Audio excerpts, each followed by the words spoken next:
El perdón. El perdón es un acto de amor, una actitud superior ante los demás y ante la vida. Perdonar es dar un bien tras recibir un daño.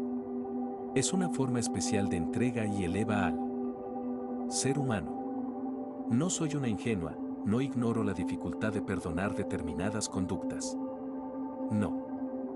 Es lo mismo excusar tras ser herido de forma insignificante que hacerlo tras sufrir de forma importante y realmente dañina. El desprecio, la agresión injustificada, la humillación, la traición, la infidelidad marital o la crítica contumaz pueden generar niveles de sufrimiento tales que resulte muy difícil, por no decir casi imposible, su superación. En Camboya escuché las historias más aterradoras y escalofriantes de mi vida. Anotaba en libretas lo que llegaba a mis oídos y en alguna ocasión, al releerlas, he acabado con lágrimas en los ojos.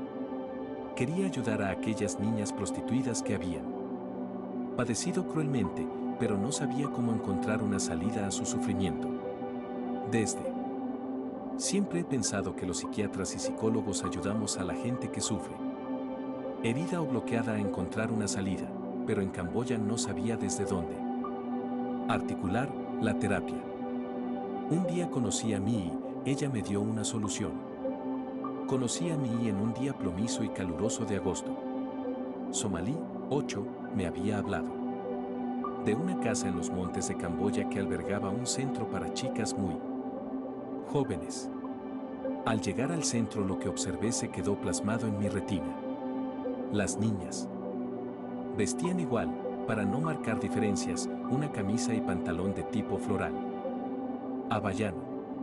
Somalí se dirigía a ella sentándose en el centro de la estancia. Había llegado. Su mamá y las niñas acudieron raudas a abrazarla. En algunas miradas se percibía una tristeza profunda, ojos perdidos en un pasado doloroso y cruel. Las más pequeñas de 5 o 6 años revoloteaban y bailaban alrededor de ella. Otras, sentadas en las esquinas, se mantenían inmóviles. Somalí, con su voz dulce, comenzó a contarles una historia en Jemer, su lengua. Poco a poco, las niñas más rezagadas se iban acercando. Sentándose alrededor de ella, los semblantes cambiaban y se tornaban en caras menos tensas y frías. Mientras observaba la escena, una niña risueña con cara de pilla se acercó a mí. Me presenté en mi Jemer rudimentario y básico, pero suficiente para entablar una conversación simple. Se llamaba Mii, tenía 13 años y llevaba pocos meses en el centro. Al ver mis problemas con el idioma me sonrió muy divertida y me dedicó unas palabras en inglés. Estaba claro que iba a ser más sencillo comunicarse en su inglés que con mi Jemer. Tras una breve conversación le pregunté si era feliz. Me contestó fijamente: ahora sí. Quiero ser periodista para escribir cuentos para niños para que sus madres se los lean. Los cuentos tienen que tratar de cómo los padres quieren y cuidan a sus hijos. Y no los venden para la prostitución. Mii había tocado la fibra de la prostitución sin miedo, sin pestañear. Un sudor frío recorrió mi espalda. Tras unos segundos de silencio, recuperé mis fuerzas y pregunté: ¿te vendieron? Sí, mi abuela, y nunca lo entenderé. Silencio. Levantó la mirada y continuó: no tengo padres. Mis recuerdos empiezan con mi abuela, con la que yo vivía. Hace un año me llevaron a la casa de un empresario extranjero mayor. Éramos muchas chicas en la casa, algunas cocinaban, otras limpiaban. Un día me llamó a su habitación. Me quitó la ropa y me hizo cosas horribles que yo no sabía que existían. Yo solo gritaba, pero nadie podía escucharme. La abracé para intentar consolarla ante semejante evocación, pero ella no traslucía dolor alguno, parecía recordarlo desde la distancia. Prosiguió. Esto se repitió otros días, hasta que me di cuenta de que no podía aguantar más. Decidí escaparme y una noche salté la verja y me fui. No sabía dónde ir, no tenía sitio al que volver.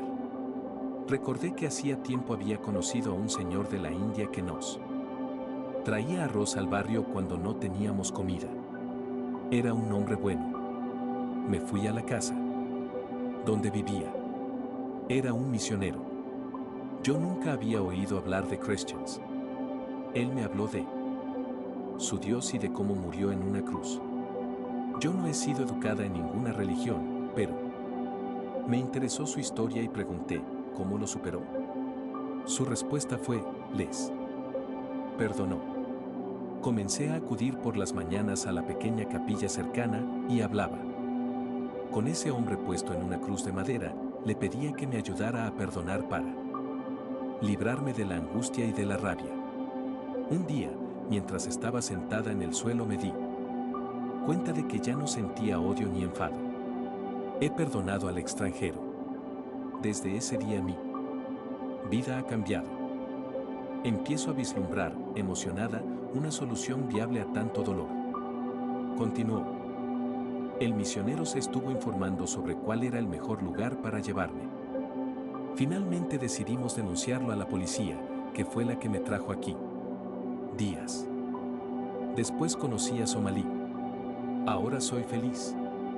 Tengo una madre y muchas hermanas. Es fundamental superar el dolor tan inmenso a través del perdón. No existe otra manera para alcanzar la paz. Yo lo intento con mis hermanas, sisters, como se llaman entre ellas en el centro. Las quiero, las escucho. Soy muy afortunada. Soy muy feliz.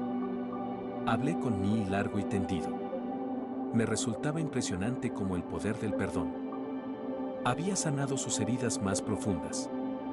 A lo largo de las semanas siguientes intenté seguir el modelo del perdón que ella me había mostrado. Me marcó profundamente, estudié, leí todo lo que encontraba sobre la capacidad de perdonar y fundamenté el proceso en comprender es aliviar. Esto significa que cuando comprendes o entiendes las razones que impulsan a alguien a herirte, su biografía, su forma de ser, su envidia, sus conflictos internos, consigues aliviar tu sufrimiento.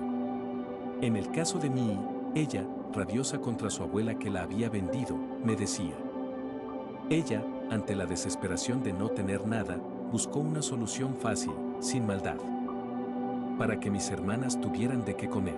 Existe gente mala, por supuesto, pero la mayor parte de la gente que te hiere tiene sus razones. A veces ni ellos mismos las conocen, pero si las buscas, si indagas, puede sorprenderte el consuelo que recibes. El sufrimiento en la vida puede ser realmente doloroso y tormentoso, razón por la cual hay que luchar para superar ese daño. Cuando uno se queda anclado en un odio, cuando uno no es capaz de sanar las ofensas o humillaciones recibidas, puede convertirse en alguien resentido, agrio y neurótico. Para evitar esas consecuencias negativas, incluso en los casos en los que quien provocó el trauma no tiene justificación posible, a la víctima le conviene, egoístamente, perdonar. El drama y el trauma que a unos aplasta y destruye, a otros los fortifica y regenera, dotándoles de mayor capacidad de amor. Un ingrediente tóxico derivado de lo que estamos hablando es el resentimiento, sentimiento, la repetición de un sentimiento y de un pensamiento, de forma recurrente y perjudicial. Todas las religiones y sistemas éticos tienen en el perdón uno de sus ejes básicos. El budismo lo trata en profundidad, existen lecciones magistrales de Buda sobre la necesidad del ser humano de perdonar. En el judaísmo, el concepto de perdón es fundamental, muy similar al que poseen los cristianos. Para expresar este tema, paso a relatar una historia impresionante. Y si no se puede comprender, de ninguna manera. Simon Wiesenthal fue un judío austriaco de profesión arquitecto. Tras haber estado internado en 5 campos de concentración durante la Segunda Guerra Mundial, fue liberado de Mauthausen por los americanos en 1944. Una vez recuperado comenzó su tarea, más que conocida, de implacable cazanazis por todo el mundo. Consiguió llevar ante los tribunales a más de 1000 nazis. En sus libros, El girasol y los límites del perdón, 9, relata su historia personal y su idea ante el gran dilema del perdón. La anécdota que marca sus páginas y su vida es la siguiente. Un día, estando en un campo de concentración, una enfermera le pidió que la siguiera.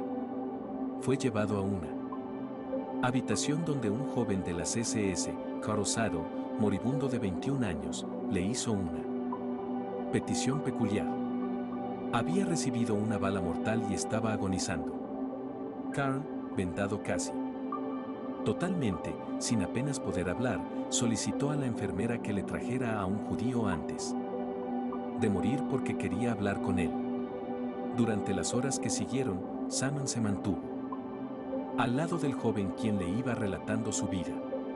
Necesitaba expresar quién era, su infancia, y cómo había acabado en las juventudes de las SS cometiendo atrocidades. Reveló a Saman, mientras le agarraba fuertemente la mano, una de las mayores brutalidades que había realizado azotando y agrediendo brutalmente a familias judías hasta terminar quemándolas en una casa en Dnipropetrovsk, actual Ucrania. Karl proseguía su relato, incidiendo en los aspectos que más dolor le provocaban, entre ellos la mirada de un niño pequeño que intentaba saltar por la ventana al que disparó. Durante las horas que permaneció a su lado, Saman no musitó ni una palabra. Las últimas palabras de Karl fueron: estoy aquí con mi culpabilidad. En las últimas horas de mi vida tú estás aquí, conmigo.